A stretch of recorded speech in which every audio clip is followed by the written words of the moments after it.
Hello everyone, this is Meenu Dhankhar and welcome back to my YouTube channel #commerce 5। So class 12th accountancy chapter कर रहे हैं अपना 7 और book है अपनी कंपनी अकाउंट्स। तो जो चैप्टर 7 है अपना, उसका नाम है इश्यू ऑफ शेयर्स। इस वीडियो में करेंगे इसका क्वेश्चन नंबर 48 और अभी जो अपनी वर्किंग प्ले लिस्ट है वो इसी चैप्टर की चल रही है। मैं 11th की वीडियो नहीं डाल रही हूँ, अभी काफ़ी दिन हो गए हैं, तो अभी सिर्फ 12th कर रहे हैं। इस चैप्टर के कंप्लीट होने के बाद 11th को दोबारा से स्टार्ट करूँगी मैं।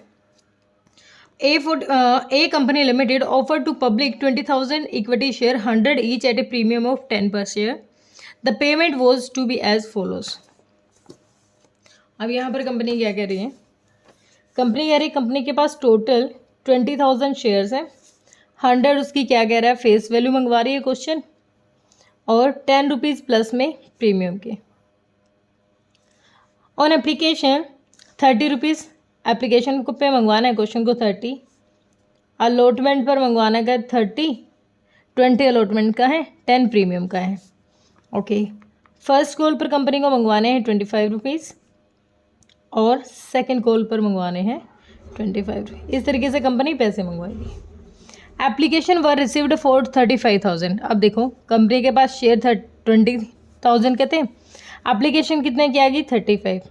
तो जब ज़्यादा अमाउंट में एप्लीकेशन आए तो इसको कहते हैं ओवर सब्सक्रिप्शन। ओवर सब्सक्रिप्शन, ठीक है। Application for 10,000 shares were rejected. अब देखो, अब जब ओवर सब्सक्रिप्शन होता है ना, तो एक प्रो रेटा बेस के हिसाब से हम क्या करते हैं, एडजस्ट करते हैं शेयर को, क्योंकि अगर कंपनी के पास शेयर ही 20,000 के हैं तो 35,000 कैसे दे सकती है, ठीक है। अब जो 35,000 है इसको कंपनी कह रही है कैसे एडजस्ट करेंगे, 10,000 को रिजेक्ट कर दिया, 10,000 को रिजेक्ट कर दिया, तो इसका मतलब 10,000 ने एप्लीकेशन पर जो 30 रुपये देने थे, 30 जो क्वेश्चन मंगवा रहा था, यानी 3 लाख, इस अमाउंट को कंपनी ने वापस दे दिया होगा। रिजेक्ट करेगी तो वापस देगी, इनकी पेमेंट कर देगी, ठीक है। फिर कहता है application for 15,000 shares were allotted 10,000। जिन्होंने 15,000 की एप्लीकेशन दी थी, कंपनी ने उनको 10,000 अलॉट कर दी। यहाँ पर देखो, जिनसे कंपनी ने 15,000 पर 30 रुपीज़ लिए थे, यानी 4,50,000 लिए थे, उनमें से सिर्फ 10,000 को ही अलॉट किया है, यानी सिर्फ 10,000 को अलॉट किया, तो इसका मतलब उनसे सिर्फ 3 लाख रुपए लेने थे, और उनसे कंपनी कितना एक्स्ट्रा ले चुकी है, 1,50,000 एक्स्ट्रा अमाउंट उनसे ले चुकी है। एक्स्ट्रा अमाउंट को कहाँ शिफ्ट कर देते हैं, अलॉटमेंट पे। देखो, कंपनी ने 15,000 शेयर जिसने लिए थे उसको 10 ही दिए हैं, लेकिन 15,000 वाले ने पेमेंट तो दी है ना एप्लीकेशन की पूरी। 30 रुपये के हिसाब से उसने 4,50,000 रुपये देने थे, लेकिन कंपनी ने उसको अलॉट 10,000 किए हैं। अगर 10,000 अलॉट किए हैं तो उसको पेमेंट 3 लाख करनी चाहिए थी। अब इतना अमाउंट वो एक्सेस कर चुका है, तो इस अमाउंट को इसको कहाँ एडजस्ट कर देंगे, अलॉटमेंट पे कर देंगे, ठीक है। आगे कहता है and remaining application war accepted in full. कितने बच गए, 15 में से 10 ये हो गए, तो इसका मतलब 10 और बच गए, क्योंकि 10 को रिजेक्ट कर दिया कंपनी ने, 10 को रिजेक्ट कर दिया, 10 की बात खत्म, 25 रह गए थे, 25 में से 15 वाले को 10 दे दिए, तो 10 रह गए, 10 को फुल हो गया, यानी ये अपना प्रो रेटा बेस था। आगे कंपनी कहती है the director made both the calls on share, one share holder holding 500 share failed to pay the 2 calls and a consequence his share were forfeited। एक शेयर था जिसके पास 500 शेयर थे, शेयर होल्डर था जिसके पास 500 शेयर थे, उसने हमारे दोनों कॉल्स का पैसा नहीं दिया, मतलब ये टोटल 50 रुपीज़ हमें नहीं दिए, तो कंपनी ने क्या कर दिया, उसको फॉरफिट कर दिया, ठीक है। 200 शेयर्स को री इशू कर दिया है, उन्हीं में से 500 में से 200 को री इशू कर दिया, और उन पे टोटली कितना पैसा कंपनी ने मंगवा लिया, 80 पर शेयर से, ठीक है। एक्सपेंसेस भी आए हैं हमारे, 10,000 के एक्सपेंस आए हैं, ठीक है। प्रिपेयर करना है कैश बुक और जर्नल। तो देखो, सबसे पहले जब कंपनी ने एप्लीकेशन का रुपया मंगवाया, यहाँ पर एप्लीकेशन का अमाउंट मंगवाया होगा, तो एप्लीकेशन तो हमारे पास 35,000 की आई थी, तो इसका मतलब 30,000 पे 3, यानी 0,0,0,0, 3 बजे 15, 3 तिया 9 और 1 10। टोटल अपने अकाउंट में कितना पैसा आ गया, 10,50,000, क्योंकि एप्लीकेशन क्या आई हमारे पास ज़्यादा आई। तो पहली एंट्री हमारी क्या होती है, जब एप्लीकेशन का पैसा आता है, bank account debit to share application, तो बैंक हमारा डेबिट हुआ होगा किसकी वजह से, to share application, application account. कितने अमाउंट से? 10,50,000 हम निकाल चुके हैं, 10,50,000। ओके, ठीक है। नेक्स्ट हमारी एंट्री क्या हो जाएगी भाई? नेक्स्ट हमारी एंट्री बनेगी, वैसे तो फर्स्ट रहेगी, शेयर एप्लीकेशन के पैसे को हम कहाँ, शेयर एप्लीकेशन को आप पैसे को ट्रांसफ़र करते हैं शेयर कैपिटल में, तो share application account debit. Total payment मिली हमें 10,50,000। शेयर कैपिटल में कितना ट्रांसफ़र करना है? टू शेयर कैपिटल हमें टोटल 20,000 पर 30 रुपये मंगवाने थे। कंपनी को 20,000 जो शेयर है उस पर 30 रुपये मंगवाने थे, यानी कंपनी को सिर्फ 6 लाख रुपये ही अपनी एप्लीकेशन का पैसा चाहिए था। तो शेयर एप्लीकेशन का 6 लाख रुपया ही हम कहाँ ट्रांसफ़र करेंगे? शेयर कैपिटल में। तो बाकी बच गया उसका क्या करेंगे भाई? हमने देखा था यहाँ पर हमारा एक्सेस आया हुआ था, अलॉटमेंट पे हम ट्रांसफ़र कर रहे थे। इन शेयर से जो 15,000 शेयर्स थे उन्होंने उनको 10 अलॉट किए हैं कंपनी ने, तो उनसे जो एक्स्ट्रा अमाउंट आ चुका है उसको कहाँ भेज देंगे? अलॉटमेंट में एडजस्ट कर देंगे उस अमाउंट को। तो शेयर अलॉटमेंट में कितना बन रहा है अपना? 1,50,000, ठीक है। उसके बाद हमने देखा था कि कंपनी ने 10,000 को रिजेक्ट किया तो इनसे पेमेंट ली होगी, तो 3 लाख को कंपनी क्या करेगी? टू बैंक अकाउंट पेमेंट को वापस करेगी। एप्लीकेशन का अमाउंट है तो कितना अमाउंट वापस कर देगी? 3 लाख रुपए कंपनी वापस कर दी। 6 3 9 10 और एक बराबर हो गया अमाउंट। एंट्री क्या हो जाएगी? Being shares application amount received, application amount transferred to share capital account. ये अपनी सेकंड एंट्री होती है, ठीक है। अब देखो बैंक से पेमेंट क्यों होगी इसकी? तो हमारा बैंक क्या हुआ? क्रेडिट हुआ, किसकी वजह से? शेयर एप्लीकेशन की वजह से।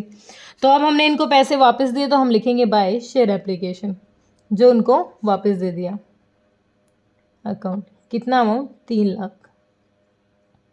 ओके, नेक्स्ट हमारी कंपनी क्या मंगवाएगी? अब कंपनी मंगवाएगी अलॉटमेंट का पैसा। अलॉटमेंट पे टोटल कितने पैसे मंगवाने हैं? 30। तो क्या हो जाएगा? Share allotment account debit. Company को 20,000 शेयर्स पर टोटल 30 रुपीज़ मंगवाने हैं, यानी कंपनी को 6 लाख रुपया किसका मंगवाना है? अलॉटमेंट का, ठीक है। लेकिन इस 6 लाख में से अलॉटमेंट का कितना है और सिक्योरिटी रिजर्व प्रीमियम का है वो देख लेते हैं। Share capital account to security premium reserve account. अब देखो कंपनी के 20 रुपये तो किसके हैं? अलॉटमेंट के, यानी 4 लाख। 4 लाख तो हमारा किसका है? शेयर अलॉटमेंट का पैसा है। और बाकी जो 1 रुपया, एक है 10 रुपये हैं, यानी 20,000 पे 10 यानी 2 लाख रुपीज़ हमारा सिक्योरिटी रिजर्व प्रीमियम का अमाउंट है।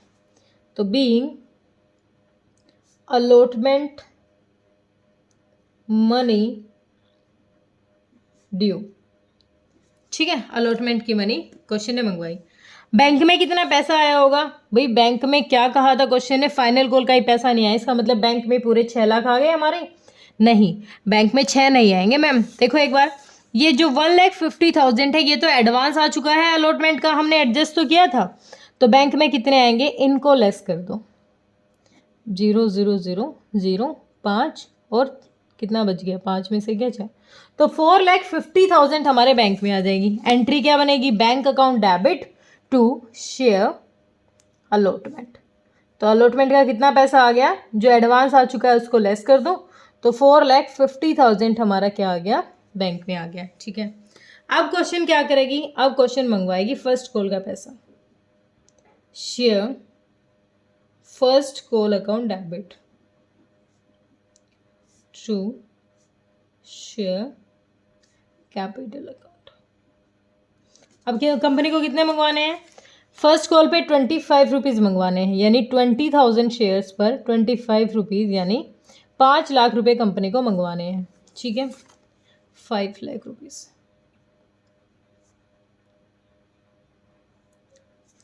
Being first call amount due, ठीक है। अब बैंक में कितना आएगा, बैंक में बताते हैं भाई कितना आएगा। क्वेश्चन ने हमें बताया कि जो 500 शेयर्स हैं, कहाँ गए हमारे 500 शेयर्स हैं, उन्होंने दोनों कॉल्स का पैसा नहीं दिया। मतलब जो 500 शेयर्स हैं उन्होंने ये वाले भी रुपीज़ नहीं दिए, ये भी नहीं दिए। 500 शेयर्स पर 25 आने थे, इसका मतलब 12,500 यहाँ भी नहीं आए और 12,500 यहाँ भी नहीं आए। तो 5 लाख में से कितना घटा देंगे, 12,500। 005, 9 2 गया 7 8, 4,87,500 क्या आ जाएगा, बैंक में आ जाएगा। वो अमाउंट रिड्यूस कर दो जो हमारा नहीं मिल पाया। ठीक है, 500 शेयर्स पर 25 रुपये नहीं आए। Bank account debit to share first call account. कितना अमाउंट निकाला है हमने, 4,87,500। ठीक है, अब कंपनी क्या करेगी, कंपनी मंगवाएगी फाइनल कॉल का पैसा। Share second and final call amount, second and final call account, कितना अमाउंट, 5 लाख रुपए, क्योंकि 25 रुपये मंगवा रही है। तो to share capital, share capital account कितना, 5 lakh. Being final call amount due. Okay, final call का बैंक में कितना आएगा, सेम वही बात भाई, पहले वाले में भी 5 लाख अमाउंट था और 12,500 ही नहीं आया था, तो इसमें भी इतना ही नहीं। तो इसका मतलब जो हमारा फाइनल कॉल का पैसा है, शेयर फाइनल कॉल, वो भी हमारा कितना नहीं आएगा, 4,87,000, क्योंकि सेम अमाउंट है ना। मतलब 25 मंगवाने थे 20,000 पे, तो 5 लाख रुपए आने चाहिए थे, लेकिन 500 शेयर्स ने नहीं दिए तो 12,500 नहीं आया। ओके, अब कंपनी ने क्या कर दिया, फोरफीट कर दिया, इन 500 शेयर्स को फोरफीट कर दिया। तो फोरफीट की एंट्री क्या होती है, कंपनी ने कर दिया फोरफीट, तो share capital account debit, account debit.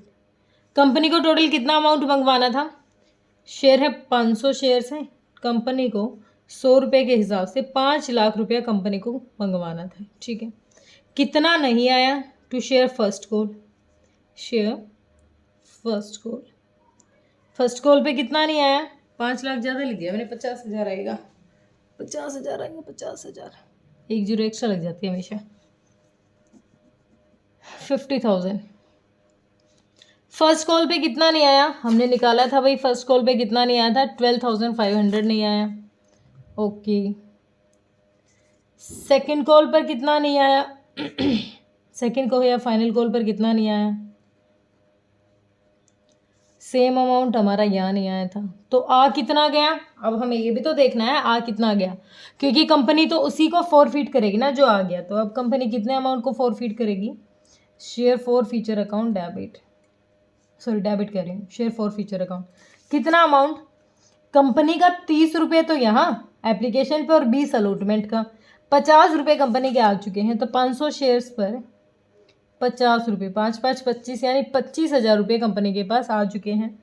तो जो अमाउंट आ चुका है उसको कंपनी ने फोरफीट कर दिया। तो बीइंग 500 शेयर्स फोरफिटेड, ये हो गया यहाँ तक, ये फोरफीचर की एंट्री होगी। अब क्वेश्चन कह रहा है कि जो 500 शेयर्स है ना, इनमें से कंपनी ने री इशू कर दिया कितने, 200, 300 तो अब भी कंपनी के पास बचे हुए हैं। ठीक है, और इनको कंपनी ने री इशू किया ना, तो इनसे कितना अमाउंट मंगवाया है, 200 शेयर से कंपनी ने 200 शेयर 300 हाँ 200 शेयर से कंपनी ने कितने रुपए मंगवाए हैं, 80 रुपये मंगवाए। इसका मतलब 16,000 अमाउंट मंगवाए हैं, लेकिन जो 200 शेयर्स की फेस वैल्यू है वो तो 100 रुपीज़ है। 20,000 टोटल अमाउंट हमारा आना चाहिए था। ठीक है, टोटल 20,000 फेस वैल्यू को कवर करना चाहिए थे, लेकिन आया कितना है हमारा, 16 लाख है। तो एंट्री क्या हुई होगी, जब बैंक में आया होगा तो एंट्री करके दिखा देती हूँ। 6 एंट्री हमारी, बैंक अकाउंट डेबिट, कितना अमाउंट आया, 16,000, क्योंकि कैसे इशू किया है, 200 शेयर्स पर 80 रुपये मंगवाए हैं। ठीक है, to share capital, share capital account, कितना आना चाहिए था भाई, 200 शेयर्स पर 100 आने चाहिए थे, तो इसका मतलब 20,000 फेस वैल्यू के हिसाब से आना चाहिए था। अब कमी कितनी की पड़ रही है, 4,000 की। तो जो 4,000 की कमी पड़ रही है उसको कहाँ से यूज़ करेंगे, शेयर फॉर फ्यूचर अकाउंट से। कहाँ से करेंगे? Share forfeiture account debit. कितना अमाउंट? 4000। अब हमने फेस वैल्यू कवर कर ली, 4000 को ले लिया, तो बीइंग 200 शेयर्स रीइश्यूड। ठीक है, 200 शेयर्स रीइश्यू। कंपनी ने, देखो कंपनी ने क्या किया, इनको जो 200 पहले 500 को फोरफिट कर दिया। 500 से टोटल हमारा कितना अमाउंट आ चुका है? 25,000 हमारा किसका? फॉर फ्यूचर का अमाउंट आ चुका है। तो अगर 200 शेयर्स, 500 शेयर्स पे 25,000 हमारा क्या है? शेयर फॉर फ्यूचर का अमाउंट है। तो 200 शेयर्स का कितना है? क्योंकि 200 को रीइश्यू किया है, और 300 शेयर्स का जो अमाउंट है वो तो शेयर कैपिटल का अमाउंट है, उसको तो हम छेड़ नहीं सकते, उसको थोड़ा कैपिटल रिजर्व में डालेंगे। अगर 300 शेयर को भी रीइश्यू करते तो इनका भी डाल देते। अब हमने 200 को रीइश्यू किया है, तो 200 का अमाउंट निकाल लेते हैं आउट ऑफ 500 में से। तो 2 0 5 5 0 5 दूनी 10, 10,000 जो टोटल अमाउंट है अपना, वो किसका अमाउंट है? हमारा 200 शेयर्स का अमाउंट है। तो अब हमने शेयर कैपिटल कैपिटल रिजर्व में कितना ट्रांसफर किया होगा? देखो हमने अभी एक एंट्री की, हमने यहाँ पर समझा कि टोटल कंपनी ने मंगवाए रीइश्यू के बाद 16,000, लेकिन फेस वैल्यू के हिसाब से 20,000 आने चाहिए थे। अब 20 में से जो कमी पड़ी 4,000 की, वो तो 200 शेयर की फेस वैल्यू जो पहले फॉर फ्यूचर का अमाउंट उसमें से रिकवर करना चाहिए था। और हमने यहाँ निकाला कि 10,000 रुपये क्या है? इन 200 शेयर का फॉरफिट अमाउंट है जो कंपनी पहले ले चुकी है इनसे। जब ये पहली बार इशू किए थे ना, तो 10,000 इनसे पहले ले चुकी है। ठीक है, टोटल था 25,000, 500 में से 200 का लेना है हमें, तो 300 पे काम नहीं करना। तो 10,000 में से 4,000 हमने यूज़ कर लिए। ठीक है, तो 6,000 रुपये कहाँ चले जाएंगे? ये हमारे कैपिटल रिजर्व में ट्रांसफ़र कर देंगे। 7th एंट्री क्या बनेगी? कैपिटल रिजर्व में ट्रांसफ़र करेंगे तो share forfeiture account debit to share to capital reserve, to capital reserve account. कितना अमाउंट टोटल? 6,000 ना। 6,000 रुपये कंपनी कहाँ ट्रांसफ़र कर देगी? कैपिटल रिजर्व में ट्रांसफ़र कर देगी। तो being balance transferred to capital reserve account. ठीक है, ये तो सेटलमेंट होगी यहाँ तक की। ओके, अब जब यहाँ पर कंपनी ने 16,000 मंगवाए थे, तो हम यहाँ लिख सकते हैं कि शेयर कैपिटल का अमाउंट आया है हमारे पास, आया है ना कंपनी के पास कुछ अकाउंट। कितना अमाउंट? 16,000 हमारे पास आया भी है। ओके, उसके बाद कंपनी कहती है कि एक एक्सपेंस है भाई, और एक्सपेंस को किससे कवर किया जाता है? एक्सपेंस को कवर किया जाता है सिक्योरिटी प्रीमियम रिजर्व से। तो हमारा सिक्योरिटी प्रीमियम रिजर्व हमने कहा था, ये रहा 2 लाख रुपये हमारा सिक्योरिटी प्रीमियम रिजर्व था। इसमें से अपने एक्सपेंस को पूर्ति करेंगे एक्सपेंस की। तो security premium reserve account debit, कितना अमाउंट? 10,000 का एक्सपेंस है, उसको पूरा करना है। तो टू शेयर इशू एक्सपेंसेस, कितना? 10,000। तो being expenses paid, expenses paid. Okay, ये एंट्री होगी। अब जब हमने एक्सपेंस पे किया तो 10,000 रुपये अपने पास से कम हो गए। तो by share issue expenses, issue expenses कितने रुपए? क्योंकि पहले तो इन्हीं को ख़त्म करेंगे। कितने रुपए हैं ये हमारे? क्योंकि देखो ये एंट्री तो हमारी हमने बाद में इसमें से कवर किया, उससे पहले तो एक एंट्री होगी ना हमारी। क्या था हमारा? एक्सपेंसेस थे ना। हाँ, हमारे क्या थे? Share expenses, share issue expenses account debit to bank account. Payment की होगी हमने, लेकिन उस पैसे को कहाँ से रिकवर करना है? सिक्योरिटी रिजर्व प्रीमियम से। तो बैंक क्रेडिट हुआ है, इसकी वजह से टोटल 10,000। ये तो हमारे क्या रहे हैं, जो हमारे पास से पैसा गया है और ये हमारे पास आया है। तो अब देख लेते हैं, टोटल कर लेते हैं यहाँ का। तो इधर का टोटल करेंगे तो अपना आ जाएगा 24,91,000। आप करोगे इतना ही आएगा। इधर भी कितना? 24,91,000। 91 में से 3,10,000 चले जाएंगे, तो 3 लाख गए तो 9 में से 2 गया, 24 में से 21 लाख और 80, तो 21,81,000 क्या आ गया हमारा? बैंक का क्लोजिंग आ गया बाय बैलेंस CD। और आंसर देखो मैं एक बार। हाँ बिल्कुल ठीक है। देखो कैश हमारा कितना है 21 हो गया। सिक्योरिटी प्रीमियम रिजर्व का अमाउंट कितना रह गया हमने देखा था अभी। सिक्योरिटी रिजर्व प्रीमियम का अमाउंट कितना था 2 लाख था। 2 लाख में से 10,000 हमने घटा दिया तो हमने शेयर कैपिटल बनाया नहीं, वरना 2 लाख में से 10,000 की पेमेंट हो जाएगी 90,000। 1,90,000 हमारा क्या रह जाएगा सिक्योरिटी प्रीमियम रिजर्व रह जाएगा। ठीक है आगे कहता है कैपिटल रिजर्व 6,000। हाँ कैपिटल रिजर्व में हमने 6,000 ट्रांसफर कर दिए। अब ये फॉर फीचर का कहता है कि बैलेंस इतना बचा हुआ है। देखो ये चीज़ मैंने नहीं बताई, दोबारा देखो। यहाँ पर जब हम काम कर रहे थे तो हमने 500 शेयर्स में से 200 शेयर का अमाउंट निकाल के एडजस्ट कर दिया, लेकिन 300 शेयर्स ऐसे हैं अब भी कंपनी के पास जो कंपनी ने री इशू नहीं किए हैं। तो जो 25,000 टोटल शेयर फॉर फीट का अमाउंट है 500 शेयर्स में से, उनमें से 300 शेयर्स की वैल्यू देख लेते हैं 50, तो टोटल 15,000 रुपये हमारे पास अब भी बचा हुआ है, क्योंकि अब तक कंपनी ने शेयर्स को री इशू नहीं किया गया है। ठीक है तो अब अगर इनको री इशू कर देते तो इस शेयर फॉरफिट के अमाउंट को भी हम ट्रांसफर कर देते। अब अगर री इशू नहीं किया है ना तो ये अब तक हमारा फॉरफिट का अमाउंट बचा हुआ है, फॉर फ्यूचर का अमाउंट ये बचा हुआ। तो कितना बचा हुआ है 15,000, क्योंकि 300 शेयर्स को क्या नहीं किया गया है री इशू नहीं किया गया है। ठीक है क्लियर हुआ, यही क्वेश्चन ने मांग रखा था। क्वेश्चन ने अगर हमसे मतलब फॉर्मेट के हिसाब से शेयर कैपिटल वगैरह मांगता तो हम निकाल लेते, लेकिन क्वेश्चन ने नहीं मांगा इसलिए हमने ऐसे ही कर दिया। ठीक है होप क्लियर हुआ होगा। दिक्कत परेशानी है तो कमेंट सेक्शन में डालिए। Thank you so much.